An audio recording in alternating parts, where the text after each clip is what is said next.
Tamang kaalaman, tungo sa malayang kaisipan. Ako po si Ferdy Isleta. Ang kultura ay susi sa kadakilaan. Ako po si Annie Luis.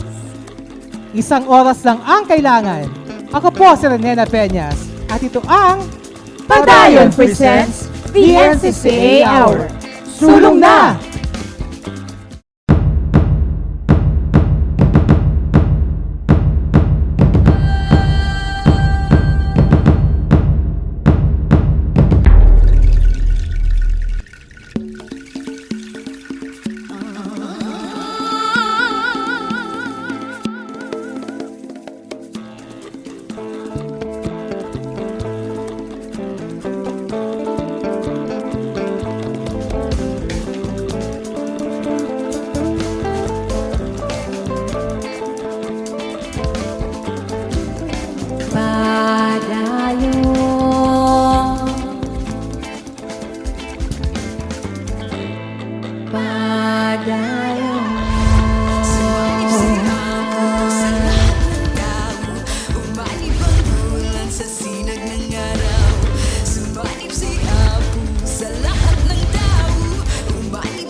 Padayon, the NCCA Hour.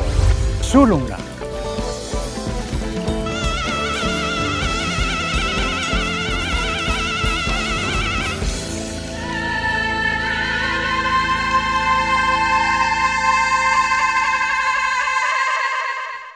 Kultura. Ito ang kalahatan at kabuuan ng isang lahi. Mula sa kasaysayan, kabuhayan, kinaugalian, hanggang sa kalikasang yaman at mga kasiningan. Sinasalamin ng kultura ang mga bagay na tumatangi sa isang katipunan ng mga mamamayan na siyang kanilang magiging pagkakakilanlan. Kaya't samahan kami sa patuloy na pagtuklas at pagkilala sa Filipinong kalinangan. Mas malalim na pagpapahalaga sa Filipinong kagalingan at kagandahan dito sa Sagisag Kultura TV!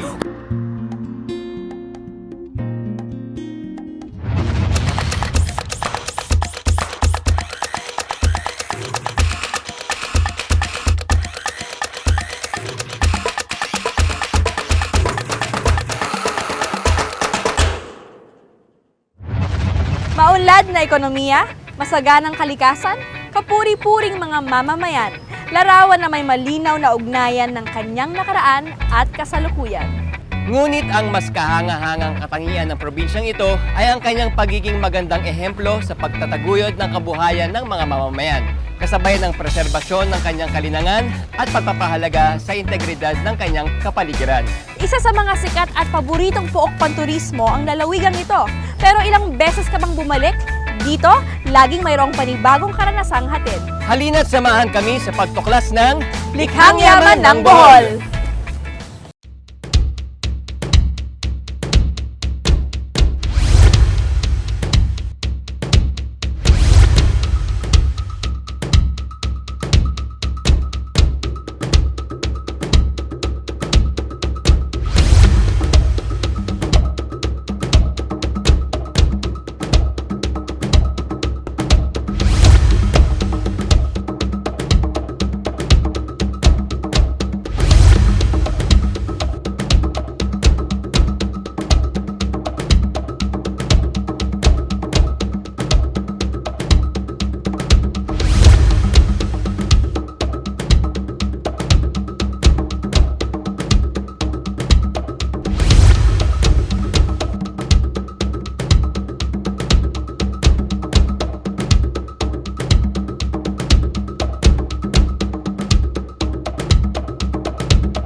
province of Bohol is steeped with natural as well as cultural heritage. And you could go around Bohol, you could see all the beauty of nature as well as the culture of the people.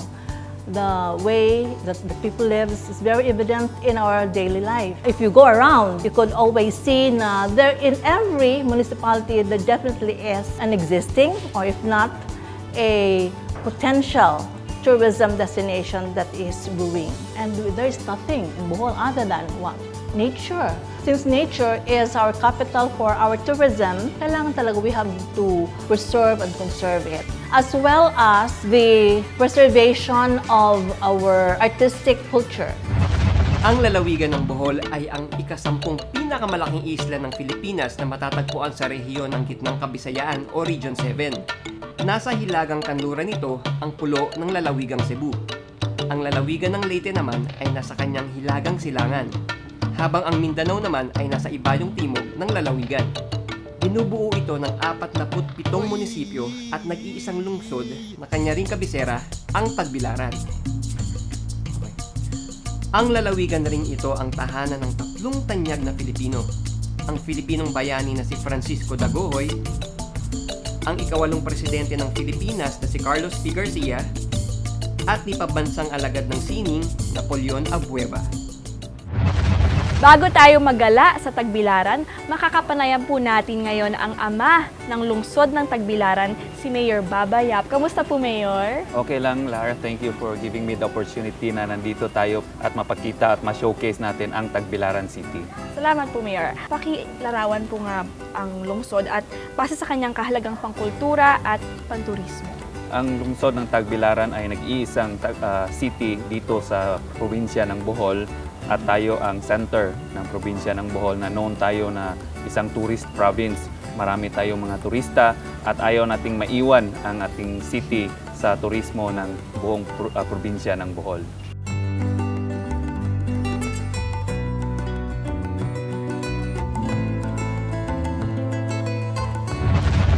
We trace the history of our city to the year 1724. When the first settlement was established here in this area, it was a small village on top of a bluff or of a cliff, no? In between 2 islands. This used to be called Tinabilan, which is derived from the local word tabil or to screen. And the reason why it is called Tinabilan is because this littoral settlement was facing the island of Panglao that effectively screens it from the elements. So the strongest winds, typhoons, habagat. But of course, later on, it became the haven of locals who would escape from the annual slaving raids done by the pirates from the south. And that is why it was called Tago Bilaan later on. Tago means to hide, and Bila was a native term for the pirate raiders, which when the Spaniards came, they call it Tagbilaran. Mga tahanan at gusali na puno ng kwento ng kasaysayan, mga paalala ng panahong nakaraan, hanggang ngayon patuloy nagbibigay kapuluhan at itinuturing na kayamanan sa kasulukuyan. Alamin natin ang kahalagahan ng bawat istruktura at mga istorya na nagdaragdag ningning sa mga tinaguriang kulturang pamana dito sa Tagbilaran.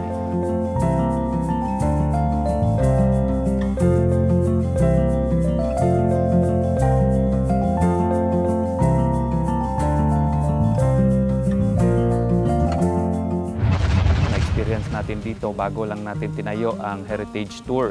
Makita natin ang iba't ibang mga old houses ng Tagbilaran City. Actually started back in 2015. We had a cultural mapping. It was done with USAID Complete. So we went to all the barangays and tried to check kung anong mga meron sila. So mga heritage houses, mga historical personalities and all that. So after we did that cultural mapping, we did documentation and all. So we discovered that we have a lot of these heritage houses pala in Tagbilaran. Some of them really had significance in our history. So with the help of the Bukag project of NCCA, back in July of 2017, we came up with this heritage tour as a parang pilot tour We still have these heritage houses way back in 1831. That's why we call it Balik sa Kagahapon, because this is really their way of going back. One of the aims of our heritage tour is to make people realize that there is a historical thread that runs through all these existing structures that we still find in Bohol. There is this interconnectedness among these remaining houses. And makikita natin yung kwento, the threads of the kwento, through these houses that still stand today, and each one of them telling their own stories during their own times. Dali na, Bansa mo, balik sa kagahapon, Tagbilaran Heritage Tour.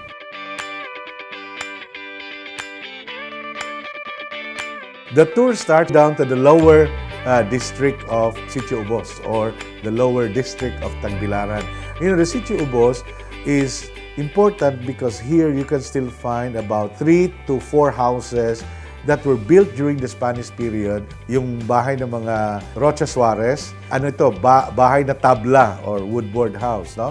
And then katabi nito, yun yung bahay na bato ng the same family but a different branch of the family. And then two rebuilt house that was built in the 1850s that used to belong to the Butalids, and later on it became known as the Calceta House.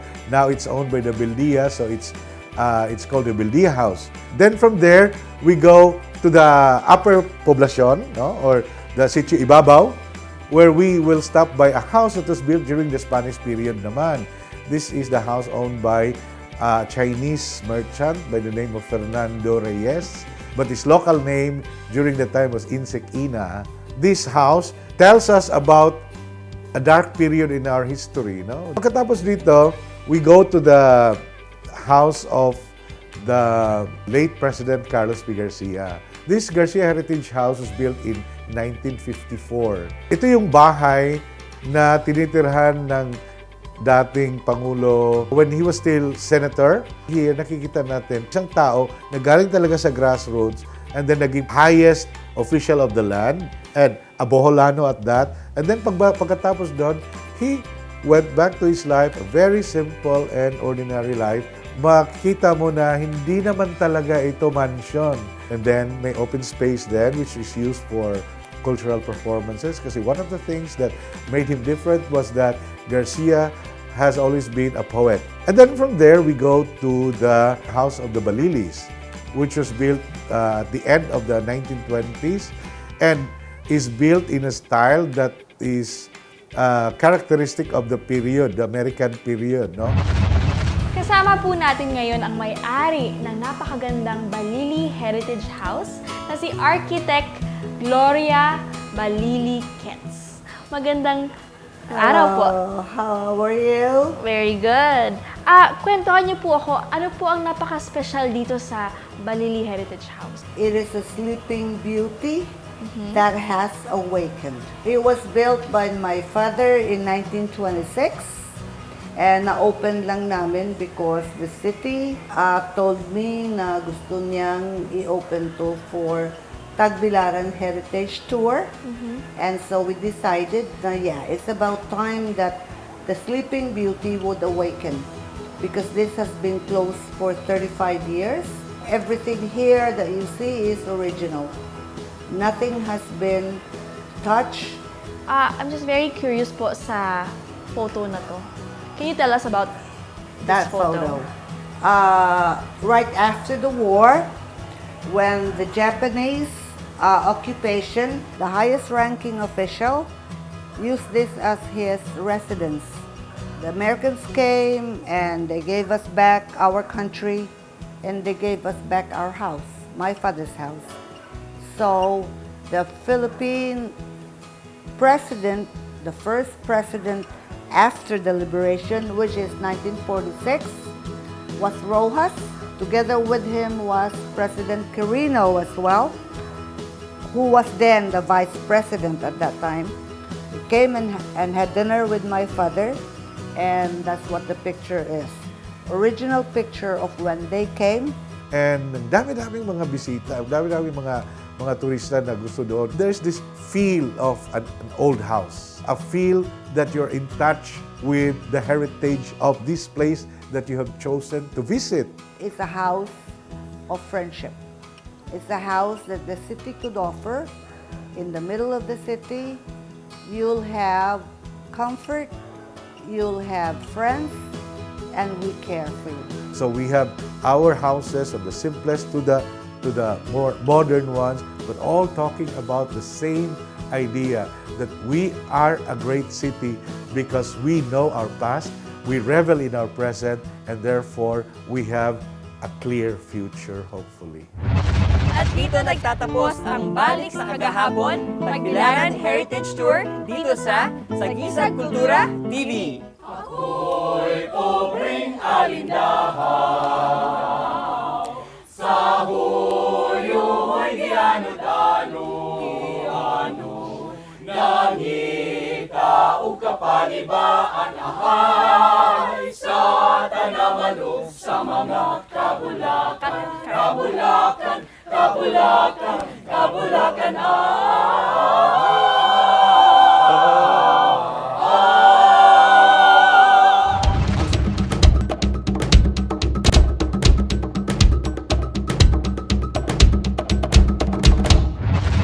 Mga karagdagang puok na mayroon rin pang kulturang halaga mula sa imbakan ng mga pamanang lahi hanggang sa mga bantayog na nagkwento ng kasaysayan ng bayan, mga kaugalian at katangiang maipagmamalaki at kahusayan ng kanyang mamamayan, ating bisitahin, ating isa-isahin. The Plaza of Tagbilaran followed the strictures laid down by the Ley de las Indias, no? Or the Law of the Indians, which stipulated that in all colonial towns under Spain, the main center should be an open space, which we call as a plaza. And this open space is placed there for two purposes, actually. No? One, as a place of refuge. The second was to enhance the dignity of the two main buildings of the town, namely the church and the government building. The two other sides of the square, of course, are given over to the houses of the local principalia, the leading families of the town. When the Americans came, they could not understand the concept of an open plaza. So what they did was they transformed it into their idea of a public place or the park with trees and bandstands and monuments. And that's exactly what happened now. And we still have pictures of the plaza in the 1930s nung maliliit pa yung mga puno, ganyan. Kita mo talaga yung grandeur of the church and of the capital. Ngayon, wala. Natakpan na ng puno. But they never saw that because their idea was a plaza is a public park. And so what do we have there instead? We have the statue of Dr. Jose Rizal, elevated in 1912, no? Na nakatalikod sa simbahan.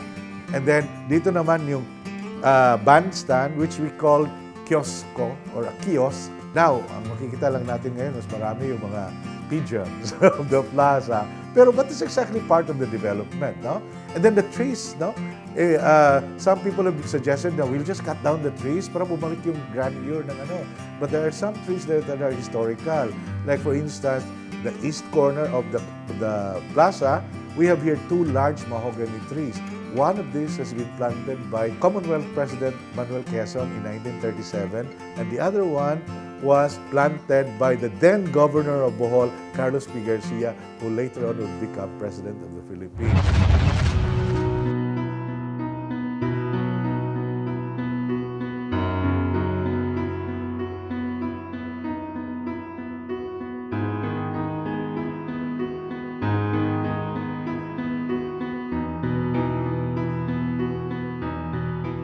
Cathedral ng Tagbilaran, St. Joseph Church noon, ginawa yun ng mga Recollects.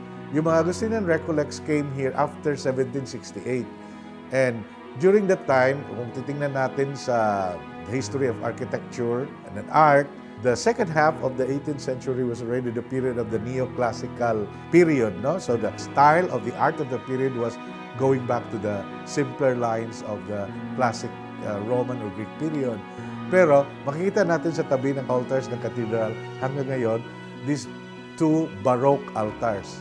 Now, saan ang galing yung Baroque na gawa ng mga Jesuits in a church that was built by the Jesuits? So most probably, these two retablos of Jesuit Baroque origin must have come from from Baclayon. And it's still there, no? Kasi nung una, yung Tagbilaran was not created as a parish but only as a visita. By visita, that means there is a chapel there but there is no resident priest. Binibisita lang ng pari from Baclayon.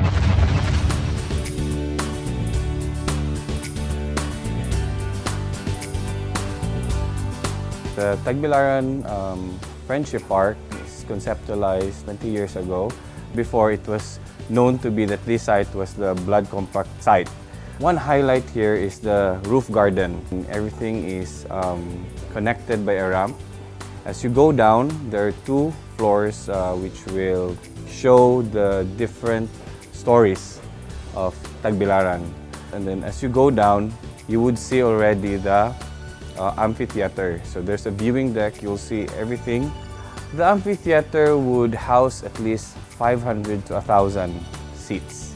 And then as you go down further, you'll see now the new location of the Blood Compact Shrine, which was done by a national artist who is a Boholano, Napoleon Abueva.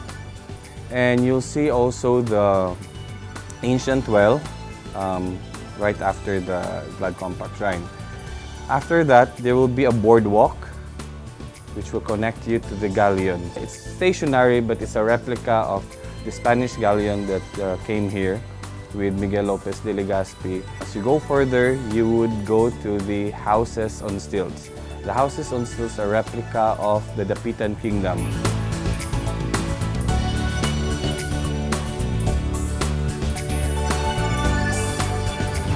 Ang tunay na kayamanan ng isang bayan ay ang kanyang mga masisigasig na mamamayan. Dito sa Tagbilaran, masigla ang ekonomiya ng iba't ibang larangan. Mula sa mga produktong pagkain, mga kagamitang pansining at pangkabuhayan, dito matatagpuan. Bawat miyembro ng lipunan, pinag-uunlad at may kapakinabangan. Nagkakaisa, likas na malikhain, tunay na mapagbago, iyan ang Boholano, tunay na ehemplong Pilipino.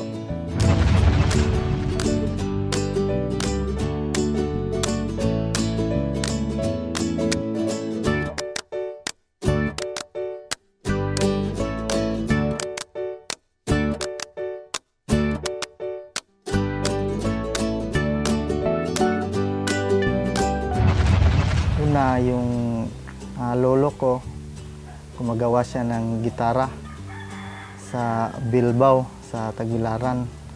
Tapos yung ama ko at yung kapatid niya gumagawa rin. Hanggang ngayon, naipasa sa amin yung paggawa ng gitara. Ang gawang ripotana, ang gamit naming kahoy ay jackfruit o sa Bisaya, nangka.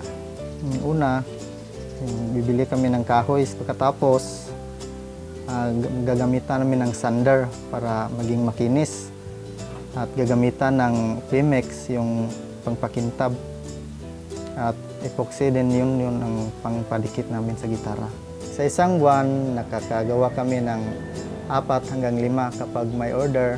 Meron ding panahon na ang order namin medyo bumababa, medyo tumataas. Likas po sa amin, Tagbilaran, na mahilig talaga sa music. Yung mga kabataan ang tumatangkilik ng aming produkto kasi maganda ang tunog.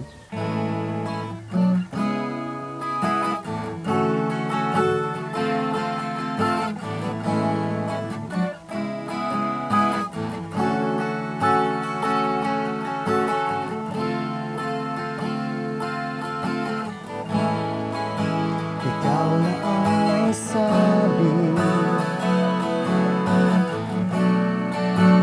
na ako'y mahal mo rin,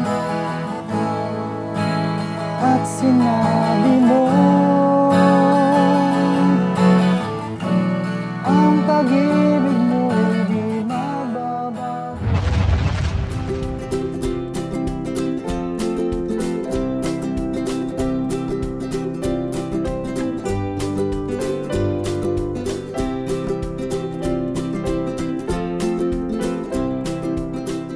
Ang nag-start ng business actually na ganito, yung tatay nila. Tatay nila, mga 80 years na gumagawa ng bangka. So they got the craft na namana nila sa tatay nila. So ngayon, yun na yung pinagkukunan nila ng kabuhayan. Pag wala naman daw order, they will just go fishing kasi nandyan lang yung fish port sa tabi nila. Kuan siguro mga isang taon, mga kagawa kami ng 15 bangka. May nag-order sa amin ng bangka galing sa Sikihor, Pamilakan, Dumaguete. Meron din sa Cebu.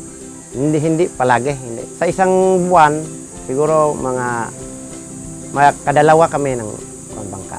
Ang paggawa ng bangka, gaano katagal, mga 15 days gawa na siya. Bukod sa bangkang kahoy, mayroon din kaming fiberglass, floating cottage, yung maliit na walang makina, yung bangka nga walang makina maliit. Yung aming bangka, garantisado, pulido ang aming pagkatrabaho. Walang customer kung hindi pulido yung trabaho namin.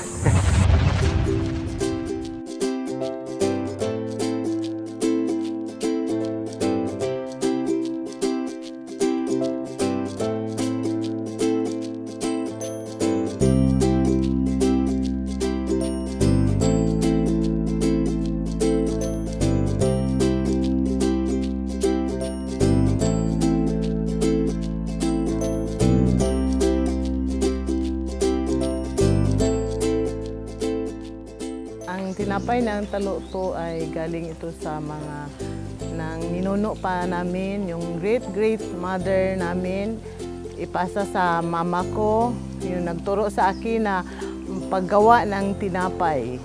Nagsimula ako sa edad ko na 7 years old na nagtulong-tulong lang ako ng mag-slice. Yung sangkap sa tinapay is yung first class na flour, brown sugar, lard, margarine, mantika, yes or vanilla. Tapos i-mix mo sa bilao. Pagkatapos maggawa ka ng circle na dough. Pagkatapos i-leave mo for 10 minutes. Pagkatapos i-stretch. Pagkatapos ilagay mo yung first step sa malaking misa. Yung brush, lagyan ng mantika at lard. I-brush mo yung first layer.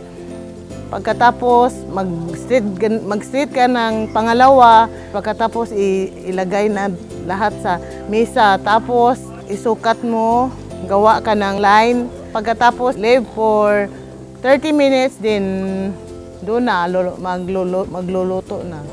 Bukod sa tinapay ng taluto, meron din na cookies. O meron din yung tinapay lingin, parang utap. Iba-iba nang sa amin na dalhin sa ibang bansa, Cagayan, Davao. Magpunta lang sila rito. Pag nag-tour sila, dadaan dito, bumili sa product namin na tinapay, cookies, yung tinapay lingin.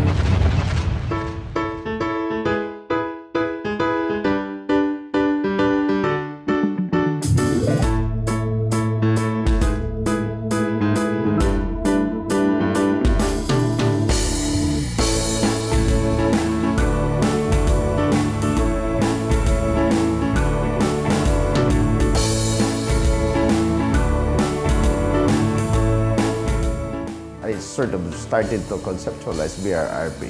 Maybe the real conception of BRRP was when I was exposed to the different communities right after the earthquake, and being the head at the time of the pastoral program of the diocese, I said I should do something. I guess this is the time now which calls us to sort of give flesh to what we have been telling to the people, what we have been preaching in the pulpit. The program has 6 components. We have first shelter program, which focus on the building of houses, especially for the devastated houses. For the health and sanitation, because health and sanitation was a real issue during the time, and I said this must be addressed. We have as well on the skills training and livelihood, because said after building a house for them, how will they sort of survive and maintain the house? So we have the value formation, which is taken care of by the basic ecclesial communities.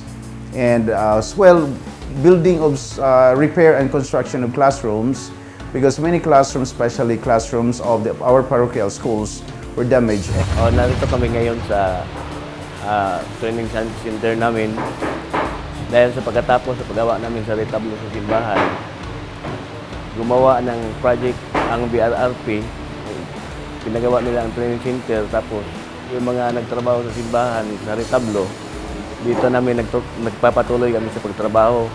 Hindi na sa retablo, kundi hindi sa mga urna na. Bawat tao may sariling ginagawa yan. Kumbaga, ina-assign na siya sa kung anong trabaho na ginawa niya. Ito na ang mga ginawa namin na urna. Iba't ibang design, mga maliliit lang siya. Hindi na nakakatulong kasi dahil yung mga manggagawa namin dito noon, hindi pa sila sanay sa pagtrabaho.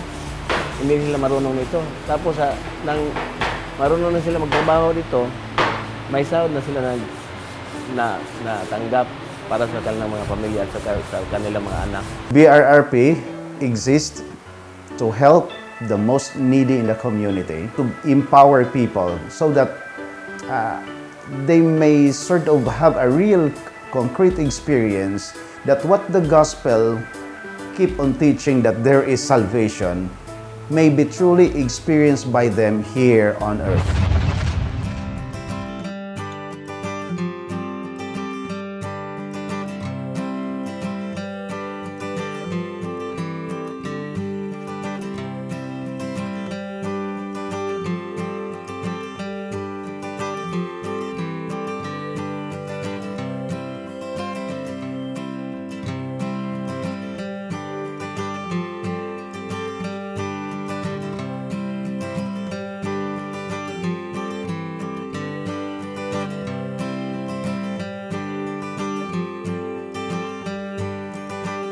IDEA Philippines actually stands for International Deaf Education Association, and it's a NGO here in the Philippines, and we basically help indigent deaf.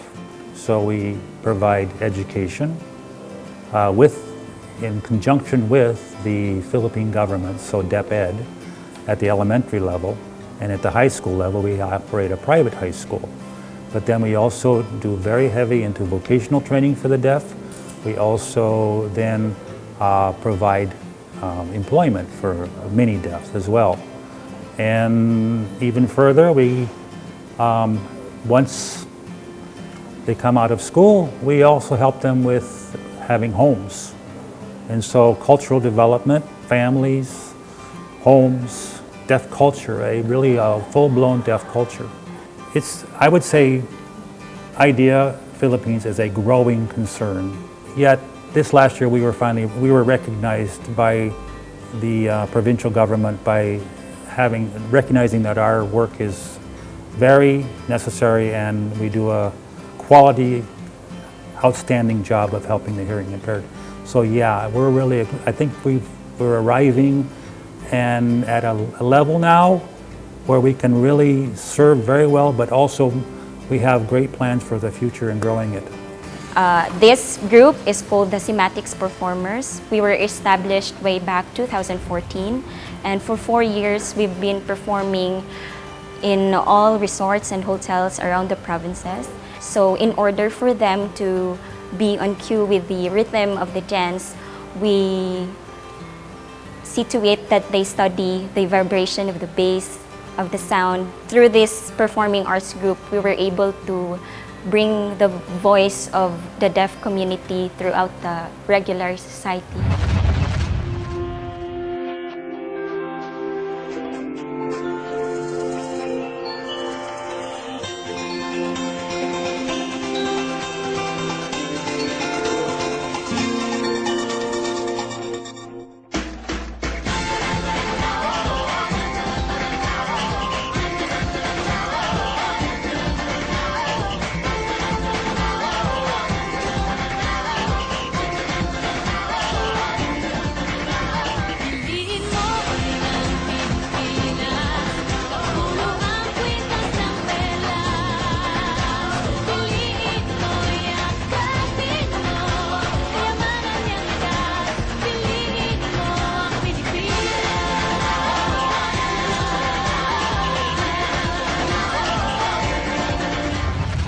Ang panahon ng fiesta sa lalawigan ng Bohol ay di lamang panahon ng kasiyahan. Bagkus, ito rin ay panahon ng pagsasama-sama ng magkakaibigan at magkakapamilya. Panahong sumasalamin sa katangiang likas sa mga mamamayan. Ang mainit na pagtanggap sa mga kakilala o sino man. At meron din tayong celebration na tinatawag natin na sa Ulog Tagbilaran. Ang mag-opening ito sa March 16 at matapos sa May 1. Ang May 1 ay fiesta talaga ng Tagbilaran in honor of our patron saint, Joseph the Worker. Kamusta naman po yung fiesta ng May 1? Ang fiesta natin sa May 1 ay highlight natin yung street dancing competition after sa mga pagkain ng mga bahay na welcome kahit sino pumasok sa mga bahay dito sa Tagbilaran.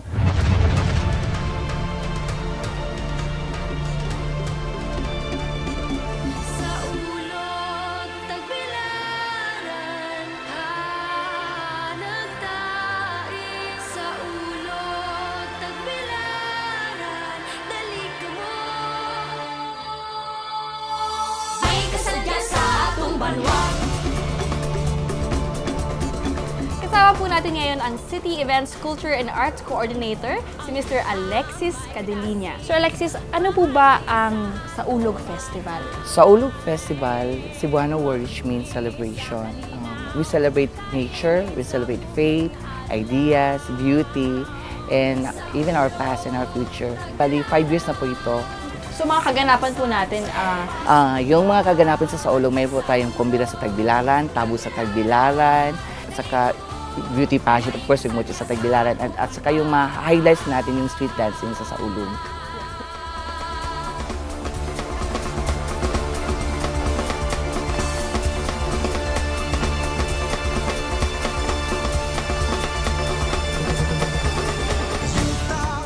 I would like to acknowledge the Tagbilaran City for having this kind of festival because it will celebrate the people's desire and express what they really want to have in life. For this festival, I have seen the 7 arts in the production. Ang gagaling ng mga bata, ang gagaling ng kanilang production, at meron kaming nakita na kakaiba.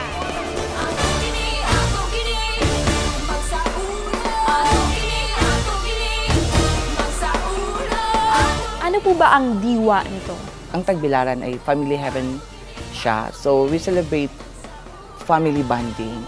Itong event na to is organized in order to engage the Tagbilaranons to love the city and also to come home, especially on May 1, every fiesta, to celebrate life. An offshoot of this gathering is the creation of the Tagbilaran Historical Society. We want to preserve and conserve what's left in the city. Sana they come here often. We group together once in a while during fiestas, and then especially our neighbors, they are here now. Kasi pag dito ka lumaki, parang yung puso mo iba eh. Dito parang komportable ka.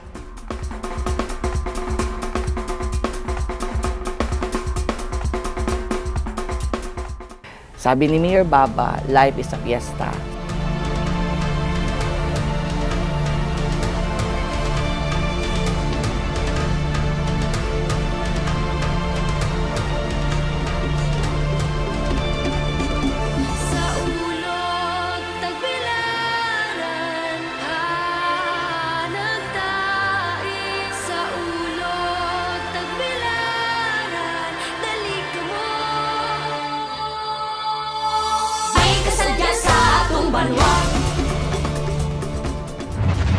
Mga kababayan, ito po ang Likhang Yaman ng Tagbilaran. Dito sa City of Peace and Friendship, dahil sa mga kapuri-puring mga katangian ng mga Tagbilaranon, mapapanahon man ito ng kasiyahan o panahon ng sakuna, kanilang binibigyang diin ang katatagan ng diwang Boholano. Sila ang patunay na ang mga mamamayan ang tunay na kayamanan ng lalawigan. Hindi rito nagtatapos ang ating paglalakbay at pagtuklas sa mayamang kalinangan ng Bohol. Sa susunod na mga linggo, bibisitahin natin ang ilan pang mga bayan ng lalawigan. Iisa-isahin natin ang mga bagay na naghahatid ng dangal sa mga mamamayang Boholano, mga pamanang lahi na may pagmamalaki ng kulturang Filipino. Ako si Lara Maige, ito ang Likhang Yaman ng Bohol. Ako naman si Hero Angeles at samahan kami tuwing linggo dito lang sa Sagisag Kultura TV.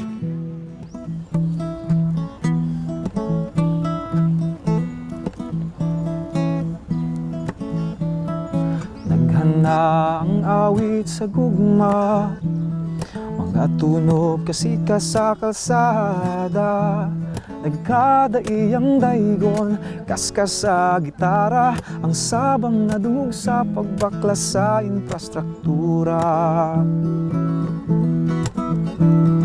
Ang musika kabahin sa kultura, kabahin sa pag-uswag sa atong ekonomiya. Kung paminawon mo ang mahinungdanong pangutana, ang awit sa hangin, nadunggan mo na ba? Ay alelaya, ang awit sa hangin. Ay alelaya, giawit mo na ba? Ay alelaya, palihog pa minawa. Ay alelaya, alabisan sa makausap.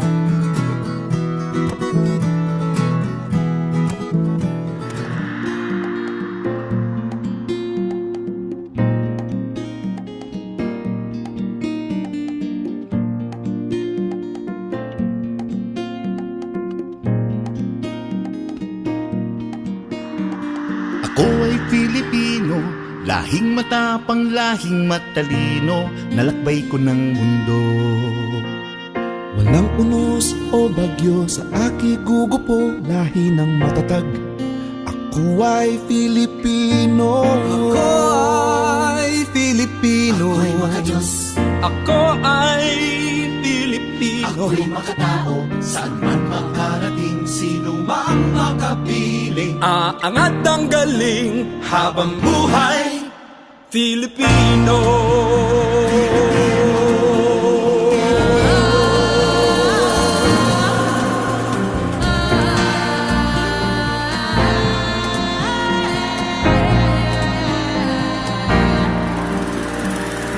Ikot sandaang mga isla, magkakahiwalay ngunit nagkakaisa. Tahanan ng aming lahi, mga pook na aming ninimiti. Puno ng kasaysayan, puno ng hiwaga, sa mga lugar na ito nakatanim ang ugat ng pagka-Pilipino.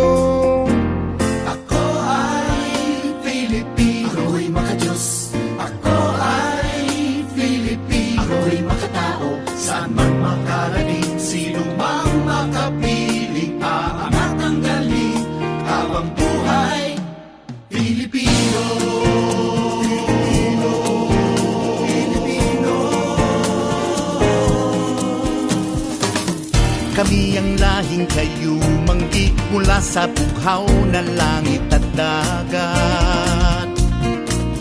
Mula sa pulang alimoy dugo, hinalo sa dilaw na araw at bituin. Yan ang kulay ng katatagan, yan ang kulay ng kagitingan, uungkapang na sumisigaw. Yan ang Pilipino.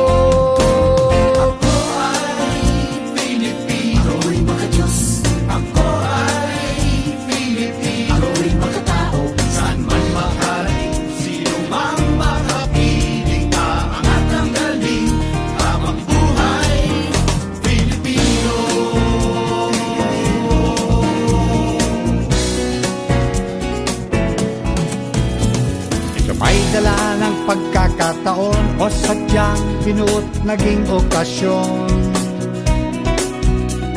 Pagdiriwang ang aming kasiyahan.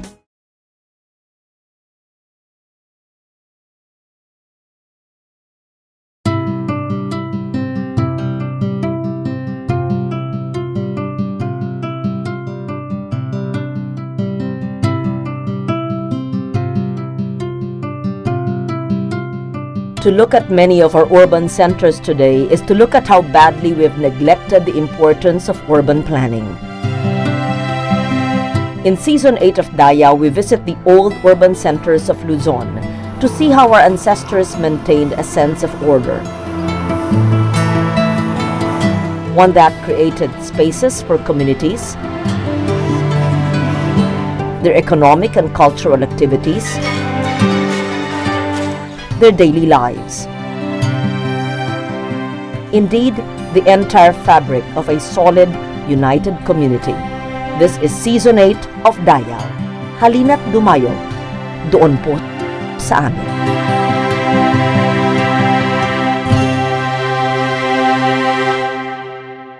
Two towns in Laguna reveal how the residents deal with their heritage in the face of rapid urbanization. Their concern and concerted efforts have resulted in a balance between heritage conservation and the urgent needs of living in the present. Beyond the picture-perfect vistas, there is always this delicate balancing act that needs to be addressed. What does it take to maintain that balance? And how is this passion for preservation passed on from one generation to the next?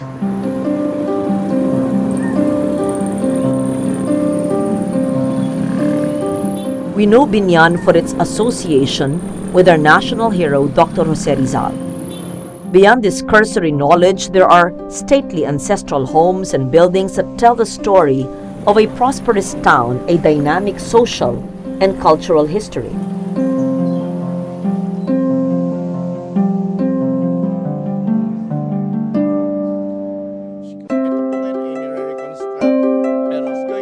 Dr. Bimbo Santamaria devoted much of his time to spearheading the community efforts at preservation.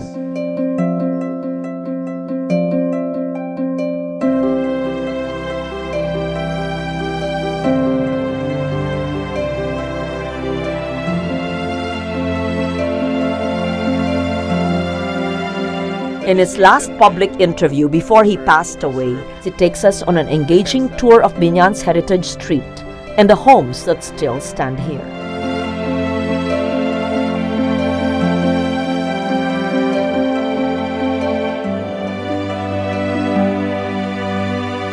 Today we're here at the Jacobo Gonzalez Street where we'll find the Heritage District of Piñang, where you will have and you will see the many old houses or bahay na bato here in Piñang. So let me walk you through. At my back here actually is the Almeda House, one of the old structures of the old houses that you will see here in Binan.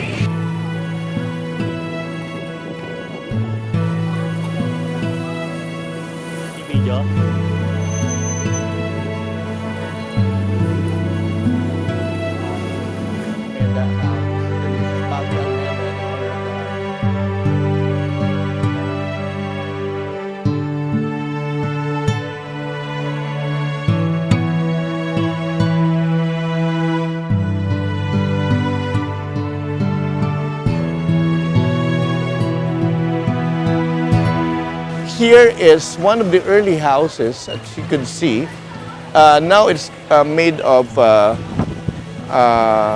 yero, yung bubong niya. I believe it used to be made of nipa. But as you can see in the structure, yung parang buttress sa ilalim. If you could see that yung wall, ganyan yung mga houses. Before the big bahay na bato came, mayroon silang silong. But it's very, very small. Actually, hindi siya ginagawang galawan ng mga tao dito. Pero yun lang second floor. So the house is still intact. And this is the house of the first female justice, Justice Herman.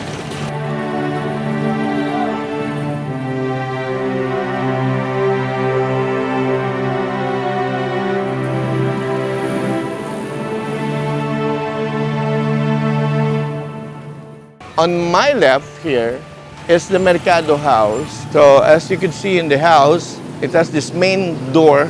And now if you would knock here with this, there's a hole actually up there where they would peep through and look of who is knocking at the door.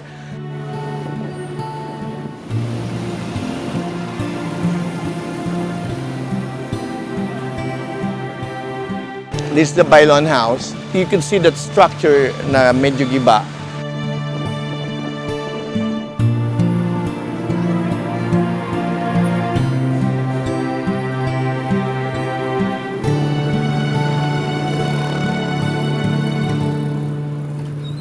If you look at the structure of the walls, they're made of original adobe stones. And here further would be, ayan yung kamali. So I would...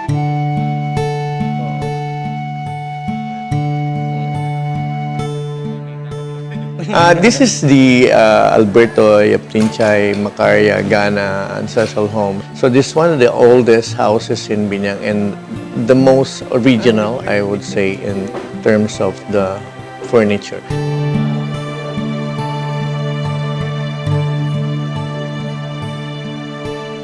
Meron tayong intersuelo or the mezzanine.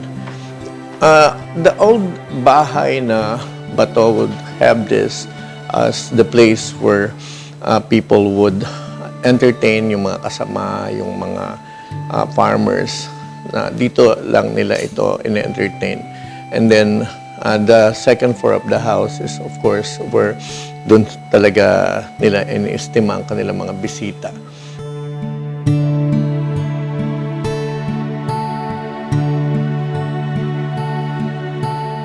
You can see that the steps are still made of the original wood. The planks are those kind of wood na malalapad. Typical stairs of ay bahay na bato. As I've said, this is the original furniture pa rin ng bahay. And these are the original owners of the house, the Yaptinchay Almeda Casas.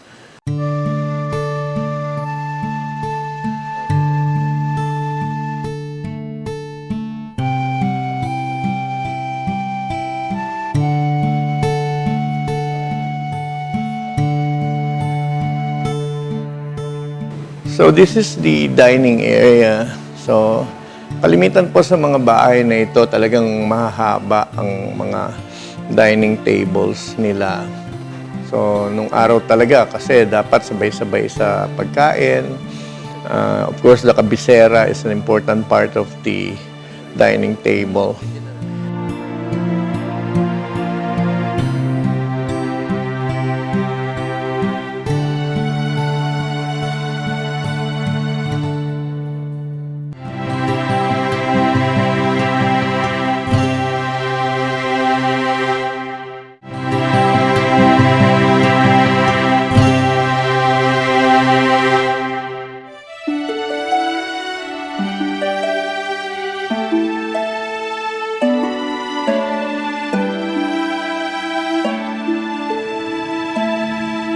This is a small street that leads all the way to the river because as a young boy, Rizal would say that he would go to the river and pick up stones.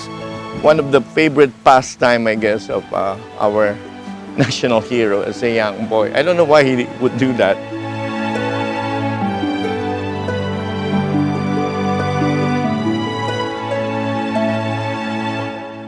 These are original adobe stones. And this used to be a gate, this place here, which again I would say could have been the house of Tomasa Mercado. The popular lore about the young Jose Rizal throwing his slipper into the river did not take place in the Binan River. The endearing anecdote has become enshrined in our minds.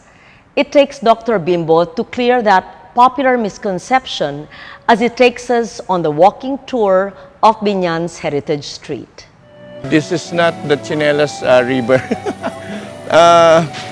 The loss of the sleeper, I think, was in Baportabo at the Laguna de Bai in the lake, where he could have lost. He was about 7 years old that time. Yes, you're right.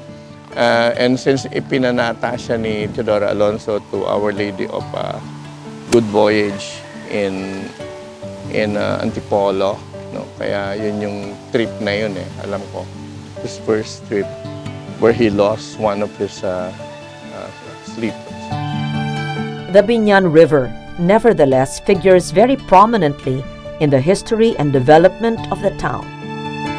The river in most places in the Philippines at the time, siya pa rin yung parang prime na artery for trade, you know, everything. We used to use the bangka most often then. And the market of Binan actually is very near, where they have all this trading also going on through the river. The river and the streets of Binan shaped the ways in which houses were built. The architecture of the period, so lovingly preserved in the homes, shows the interconnectedness of the community and the private space.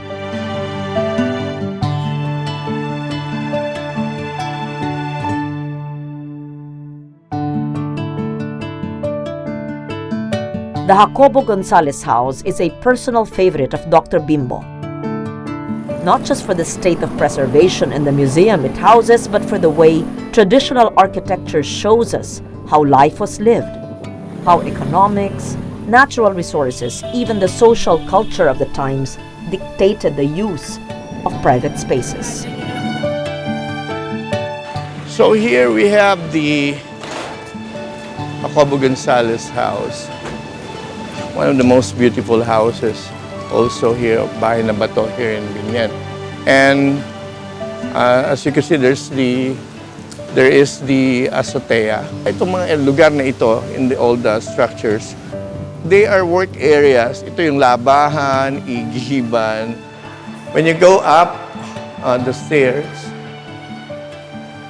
this is where you find the main house on the second floor.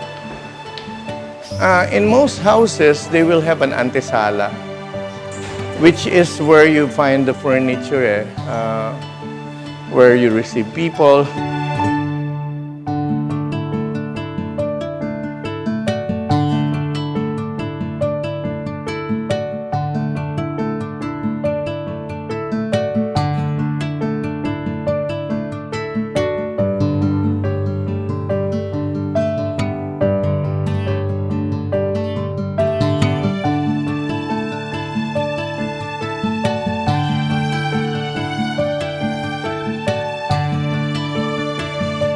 This is the azotea, and as you can see, I was telling you, this is the place where they would work, yung mga labada and everything. Ito yung pulley, and it leads all the way down to the to the balon, yeah, for water. They fetch water, and I believe this is where the aljibe used to be, pero minodify na lang.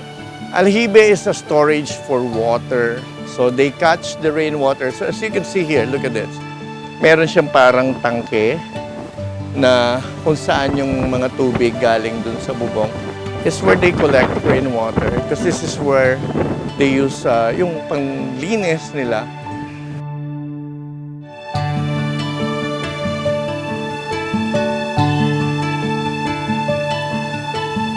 So here at the back, you'll find the house where Rizal studied under Maestro Seniano Aquino Cruz.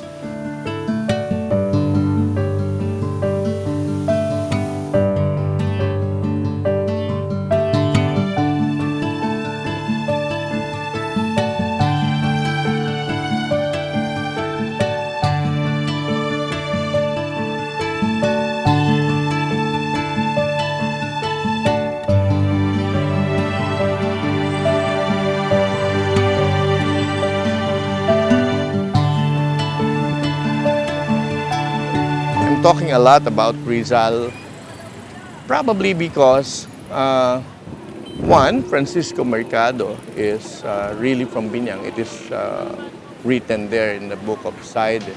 But not much has been written about Teodora Alonso. Mostly it would be said that Teodora came from Santa Cruz in Manila. But ang totoo niyan, Teodora Alonso is from Binan. Because the father, Lorenzo Alonso, is from Binan and was mayor of Binan in the 1800s. I think it was in 1844. Kaya si Rizal ay anak ng dalawang tiga Binan.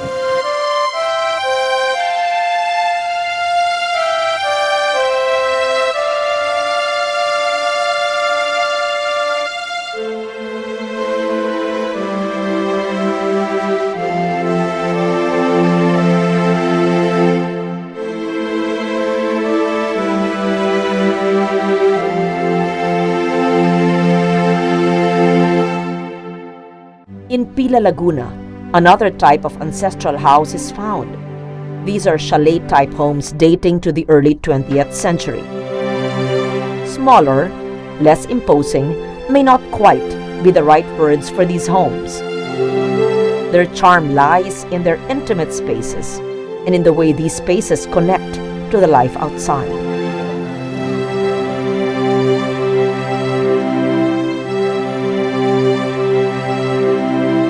The Relova House is one such endearing example of that gracious interconnectedness, and Cora Relova, co-founder of the Pila Historical Foundation, has made it her mission to draw attention to the ancestral homes of Pila and the history of our beloved town.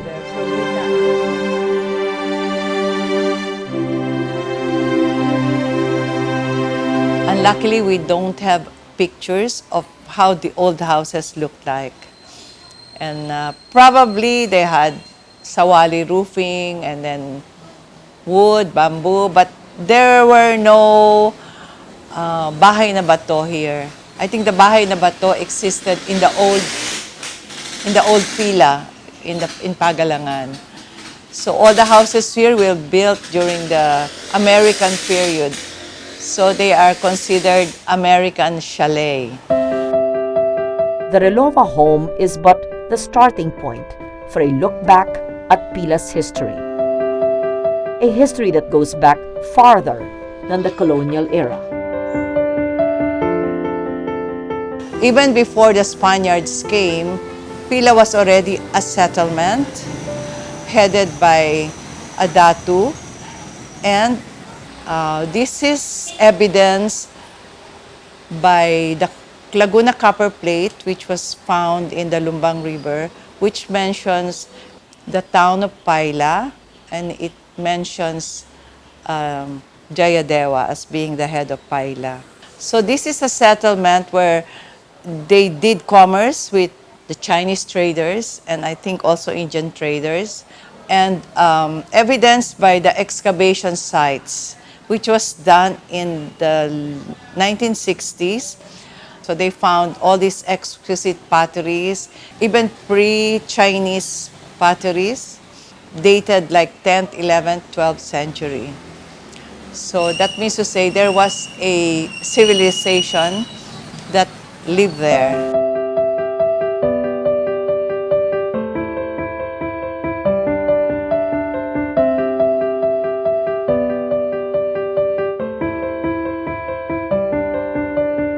The three Rivera brothers, they're like my ancestors, decided or proposed to move the town to their hacienda, Villa Santa Clara, which actually took 10 years. So Felizardo Rivera, the eldest of the brothers, he drew the plan of Pila, which is now what we have here. It is what you call the Spanish colonial town planning. He donated the land for the town plaza, he donated the land for the church, and of course around the plaza, he reserved it for his clan, his relatives. So Felizardo Rivera was considered the fundador de Nueva Pila, the founder of New Pila. La Noble Villa de Pila, or the noble settlement, was a title bestowed by the Spaniards on Pila. It was in recognition of Pila's great antiquity and the traditions upheld by the people they had come to colonize. It is a title that the present-day inhabitants bear proudly as they continue to struggle for balance between the past and the present.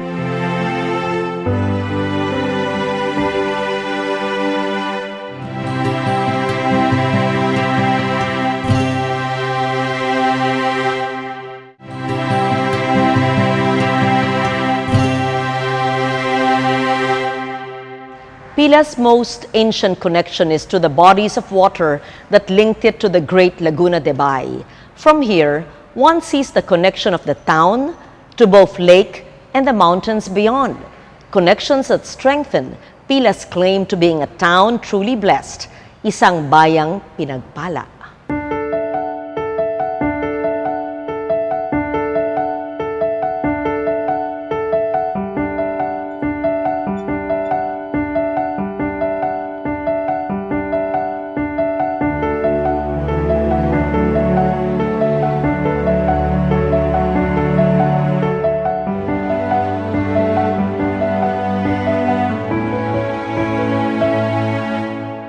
we are a town that surrounds the lake. And from here, you can see the mountains. You can see the Sierra Madre Range. And then you go around. And then you will see Mount Makiling. And then go down, you're going to see Mount Cristobal. And the beautiful and spiritual Mount Banahaw. We're very lucky that, during typhoons, we are protected. We don't get a big brunt of the wrath of typhoon. In this area, during the afternoon when the sun is really shining bright and all, you can see the perfect sunset, which is for me comparable to the sunset of Manila Bay. And this area towards the back is used for planting tomatoes and ampalaya up to this area. And of course, raising ducks.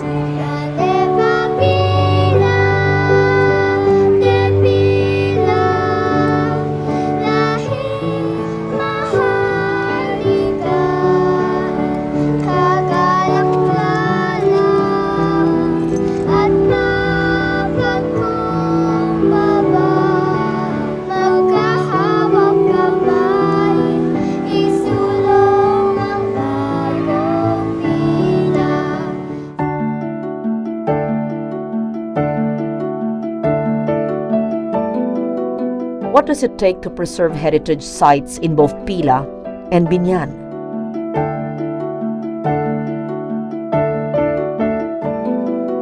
Concerted efforts between local government and private individuals, surely.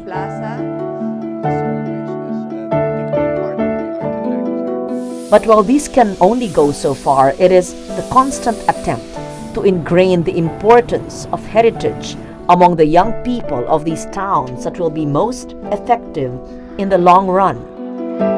For the young kids, these houses, they're part of your landscape. You remove that and maybe suddenly they will be awakened. I can see that there's a lot of young people, young students, young tourists that I see them all the time, especially during weekends. And during summer, they all come here. They take pictures of the houses, they pose in front of houses. They come from as far as Cavite, Pangasinan. So it's very heartwarming for us who started this foundation. Pangarap na namin ito na itong mga bahay na ito ay ma-preserve, maglagay ng cobblestone din dyan sa plaza to declare that as the heritage district or heritage zone. Napakahalaga kasi nitong mga struktura na ito sa kasaysayan because these are living proof of our glorious past. And dito makikita ng ating mga younger generation ang ating kultura, ang ating kasaysayan.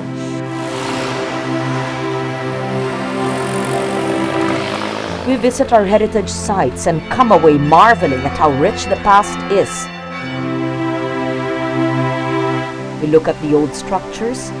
We are moved by nostalgia, by memory, by a curiosity for the past. But these structures wouldn't be here if it weren't for the very real struggles and efforts of modern-day individuals who devote time and energy to learning about the past. The learning does not stop with them. It is translated into a passion to preserve. Slowly, the uphill battle wins over many. They convince others. They reach out to government and civic institutions. They educate the young.